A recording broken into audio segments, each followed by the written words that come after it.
ये जनाब भारत की साजिश है। ये भारत ने जो है वो पाकिस्तान के खिलाफ साजिश की। जाली फेक न्यूज़ का एक नेटवर्क था जो कि भारत ने उसका जाल बिछाया और उसकी नज़र उसी वक़्त में जो नरेंद्र मोदी था वो उस वक़्त पाकिस्तान की एयर स्पेस यूज़ करके वो अमेरिका जा रहा था, न्यूयॉर्क जा रहा था। एक तरफ हम उनको फैसिलिटेट कर रहे हैं, हम उसके प्राइम मिनिस्टर को अपनी एयर स्पेस इजाज़त दे रहे हैं कि वो इस्तेमाल करे और वहाँ जाकर पाकिस्तान के ख़िलाफ़ बातें करे, पाकिस्तान के ख़िलाफ़ झूठा प्रोपेगेंडा करे, पाकिस्तान के ख़िलाफ़ साजिशों का हिस्सा बने। तो उसामा साहब, गवर्नमेंट को भी चाहिए कि जब इंडिया इसमें इंगेज हो रहा है, इंडिया इन्वॉल्व हो रहा है और सारी इस गेम के पीछे इंडिया की साजिश है, पॉलिटिकली भी, और ये जो सारी जाली वेबसाइट्स, जाली ईमेल्स, जाली थ्रेट अलर्ट्स और ये वो सारा कुछ है, अगर ये सारी निटी-ग्रिटी में इंडिया है और हम इंडिया को एक्सपोज कर रहे हैं तो फिर हमें चाहिए था कि हम उसके प्राइम मिनिस्टर को अपनी एयर स्पेस यूज़ ना करने दें। नमस्कार दोस्तों, नया भारत के एक और वीडियो में आपका स्वागत है। आज के इस वीडियो में आज जो प्रेस कॉन्फ्रेंस हुई है पाकिस्तान की तरफ से, जो उनके इंफॉर्मेशन और ब्रॉडकास्टिंग मिनिस्टर फवाद चौधरी और उनके जो इंटीरियर मिनिस्टर शेख रशीद, दोनों ने साथ मिल के दिया था। और इस प्रेस कॉन्फ्रेंस में उन्होंने दो बातें बताई कि पहली कि ये सारा जो साजिश हुआ है ये भारत ने किया है, और दूसरा ये कि उन्होंने 2 ईमेल आईडी भी दिया है और एक इंसान का नाम भी लिया है, और उस इंसान का नाम है ओम प्रकाश मिश्रा। जी हाँ, वो ओम प्रकाश मिश्रा जिसने आंटी सॉन्ग बनाया था। तो आप सोच सकते हैं कि एक ओम प्रकाश मिश्रा ने पाकिस्तान में कितनी तबाही मचा दी। तो चलिए चलते हैं वीडियो की तरफ और इन बेवकूफ़ों की बातें सुनते हैं। और मैं अपने लोगों को कहूँगा कि लाइक और सब्सक्राइब करें ताकि मैं और ऐसे वीडियोस लाता रहूँ। और मिलते हैं अगले वीडियो में, तब तक के लिए जय हिंद। तो ये अब भारत की साजिश साबित करा है, लेकिन क्या ये जो ममालिक इन ईमेल्स की वजह से दौरा मंसूख कर रहे हैं, कह रहे हैं जी, क्या वो भी इस पर भारत से पूछेंगे कि जी आपकी तरफ से क्या कुछ हो रहा है?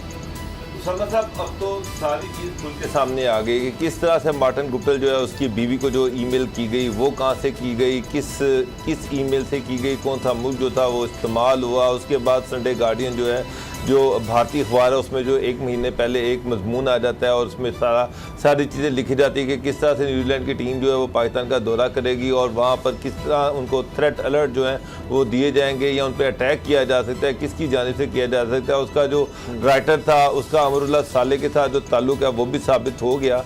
तो सारी चीज़ें जो है वो तो आपस में मिली हुई हैं, जुड़ी हुई हैं, और सारा कुछ जो है वो खुल के सामने आ गया। किस तरह से इंडिया जो है उसने पहले दिन से भरपूर एफर्ट की, उसने जाली ईमेल्स के ज़रिए से, फेक न्यूज़ के ज़रिए से, जाली जो है उसने वो थ्रेट अलर्ट जो है उनके ज़रिए से किस तरह से इस सारे अमल को मशकूक बना दिया। लेकिन एक चीज़ जो उसामा साहब सबसे अहम है, इंडिया ने तो जो रोल प्ले करना था, ये जो सारा कुछ जाली फेक चीज़ें की गई, लेकिन उसके बावजूद न्यूजीलैंड की टीम पाकिस्तान आई। मेरा मतलब फेक ईमेल्स के बावजूद, वीपीएन के बावजूद न्यूजीलैंड की टीम पाकिस्तान आई, और उसके बाद जो जाली थ्रेट अलर्ट जो जारी किया गया जिसकी वजह से वो वापस गई है। अभी तक फवाद चौधरी ये कह रहे हैं कि हम उनसे मांग रहे हैं कि उसके कोई लेटर, उसकी जो डिटेल्स है वो हमारे साथ शेयर की जाए, ताकि वो जो थ्रेट है वो तो मौजूद है। तो अभी तक न्यूजीलैंड की तरफ से कुछ शेयर नहीं किया गया। इससे बड़ी जो सामने चीज़ जो वाज़े होती है वो ये है कि बदनीति भी इसमें शामिल थी, और कहीं ना कहीं इस खेल को, ये जो खेल है ये सियासत की नज़र हुआ है।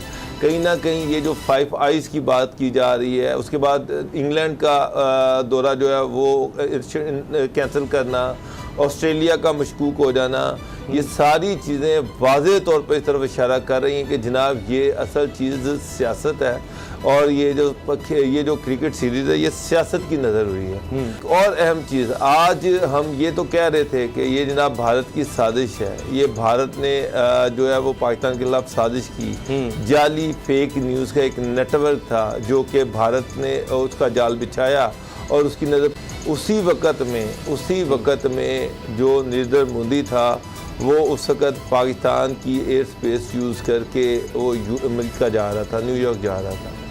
एक तरफ हम उनको फैसिलिटेट कर रहे हैं, हम उसके प्राइम मिनिस्टर को अपनी एयर स्पेस इजाज़त दे रहे हैं कि वो इस्तेमाल करे और वहाँ जाकर पाकिस्तान के ख़िलाफ़ बातें करे, पाकिस्तान के ख़िलाफ़ झूठा प्रोपेगेंडा करे, पाकिस्तान के ख़िलाफ़ साजिशों का हिस्सा बने।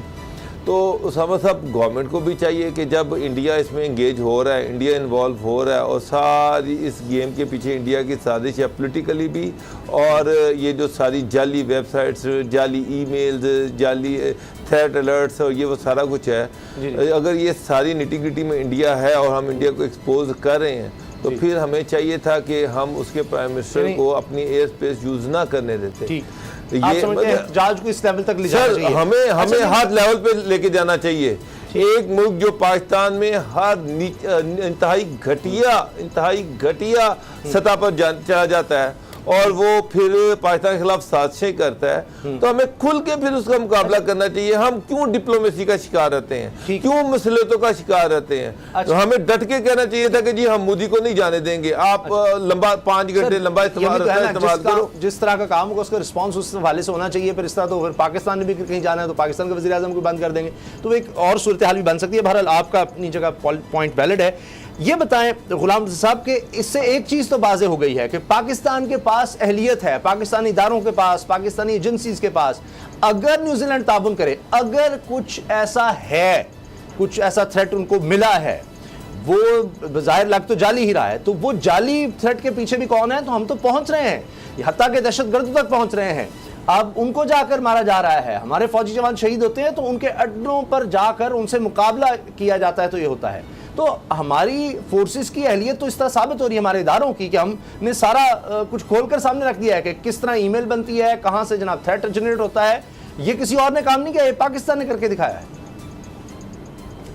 बिल्कुल आपकी बात दुरुस्त है। अगर आप इंडिया के साथ हमारी हिस्ट्री देखें तो इंडिया ने कोई मौका गंवाया नहीं है जिसमें वो हमें नुकसान पहुंचा सकता हो और उसने हमें नुकसान ना पहुंचाया हो।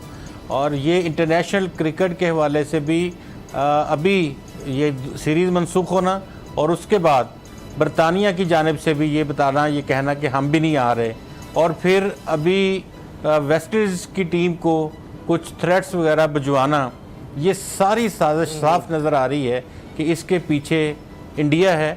और आज जो हमारे सिक्योरिटी इदारे हैं उनकी जानिब से ये जो तहकीकात की गई थी, एक तो ये मैं बता दूं कि ये आज कल नहीं की गई हैं, ये सेम डे तहकीकात कर ली गई थी और इसको पब्लिक आज किया गया है। अच्छा, मैं दाद देता हूं अपनी टीम को, अपने क्रिकेट टीम के खिलाड़ियों को, अपने तमाम पीसीबी के जो लोग हैं उनको।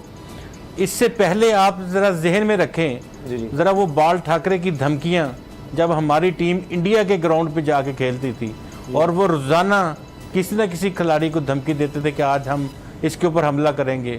ग्राउंड में क्या कुछ होता था, कौन कौन सी गालियां दी गई हमें, क्या कुछ नहीं किया गया, क्या विकेटें उखाड़ दी जाती थी, हमारे खिलाड़ियों के ऊपर हुटिंग की जाती थी, हमारे खिलाड़ियों को पानी की बोतलें मारी जाती थी। यार हम लोग उस वक्त हमने तो कभी नहीं सोचा कि ये दहशतगर्द मुल्क है, ये दहशतगर्दी करता है और ये शिद्दत पसंद लोग हैं और ये क्या कर रहे हैं। क्या हमारे खिलाड़ियों की जान बाकी दुनिया के खिलाड़ियों से कम है, या उनकी इज़्ज़त हमारे खिलाड़ियों की बाकी दुनिया के खिलाड़ियों से कम इज़्ज़त है?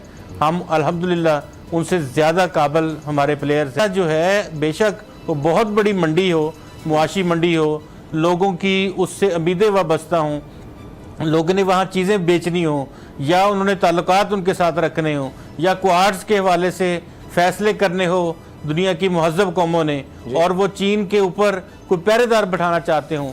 मैं आज ये बिल्कुल अपने जितना मेरा एक्सपीरियंस है उसकी बुनियाद पे और जो कुछ हम पढ़ते हैं रोज़ाना अखबारात में भी और बाहर दुनिया के मीडिया में भी जो एनालिसिस देखते हैं, यकीन कीजिएगा कि अगर क्वाड्स वाले 4-5 ममालिक मिल के अगर ये चाहेंगे कि किसी तरह से वो चीन के सामने भारत को खड़ा कर देंगे, आज ये बात लिख लें कि भारत कभी भी चीन के सामने खड़ा नहीं होगा। ये सिर्फ वहाँ से पैसे लेगा, वहाँ से असला लेगा, वहाँ से फैसिलिटेशन लेगा, दुनिया भर की सफारतकारी जो है उसमें किरदार अदा करवाएगा, लेकिन जिस दिन चीन के लिए ज़रूरत पड़ गई तो ये भीगी बिल्ली की तरह बैठ जाएगा। वो गोली नहीं मारते, वो तो डंडे मारते हैं, वो तो डंडों से काफ़ी काम तबाह कर देते हैं। बिल्कुल चीनीज जो चाइनीज़ हैं हमारे दोस्त, जी, जी। तो ये किसी की खाम ख्याली है, या अगर पाकिस्तान की क्रिकेट जो है वो ख़त्म करने की कोशिश की गई है, पाकिस्तान के शाकीन के दिलों को जो है वो ख़राब किया गया है, तो इसमें सबसे ज़्यादा कसूर मैं देखें, इंडिया ने अपनी साजिश कर ली, जी, जी। जो कुछ भी था, जी। इस बात का खमियाजा न्यूजीलैंड को भुगतना है।